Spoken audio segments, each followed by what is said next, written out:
15 વર્ષથી પાલેજમાં જૂના અને જાણીતા computer, laptop, CCTV camera service, printer repairing તેમજ નવા અને જૂના કોમ્પ્યુટર લે-વેચ કરનાર. એડમિશન ફોર્મ તેમજ તમામ સરકારી ફોર્મ ઓનલાઈન ભરી આપવામાં આવશે. પાલેજ પોલીસની મોટી કાર્યવાહી. કતલખાને ધકેલાતી 16 ભેંસોને ક્રૂરતાના સકંજામાંથી મુક્ત કરાઈ. 2ની ધરપકડ.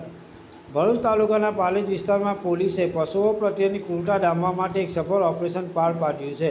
રાજ્યમાં પશુઓની ગેરકાયદેસર હેરફેર રોકવા માટે ચાલી રહેલી કડક ઝુંબેશના ભાગરૂપે પાલેજ પોલીસે બાતમીના આધારે એક ટ્રકને અટકાવી હતી.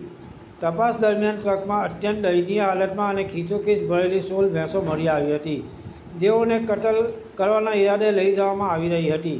વડોદરા રેન્જ આઈજી સંદીપસિંહ અને ભરૂચ એસપી અક્ષયરાજ મકવાણાના માર્ગદર્શન હેઠળ પાલેજ પોલીસ મથકના પોલીસ ઇન્સ્પેક્ટર એ ચૌધરી અને તેઓની ટીમે આ કાર્યવાહી હાથ ધરી હતી. પોલીસે ઘટના સ્થળેથી અશોક લેલેન્ડ ટ્રક સાથે 2 આરોપીઓની ધરપકડ કરી છે, જ્યારે આ ગુનામાં સંડોવાયેલા અન્ય એક શખ્સને વોન્ટેડ જાહેર કરી તેની શોધખોળ આદરી છે. પશુઓને ઘાસચારો કે પાણીની સુવિધા વિના ક્રૂરતાપૂર્વક બાંધીને લઈ જનારા શખ્સો વિરુદ્ધ પોલીસે ભારતીય ન્યાય સંહિતા, પશુ ક્રૂરતા નિવારણ અધિનિયમ અને ગુજરાત પશુ નિયંત્રણ અધિનિયમની વિવિધ કલમો હેઠળ ગુનો દાખલ કર્યો છે.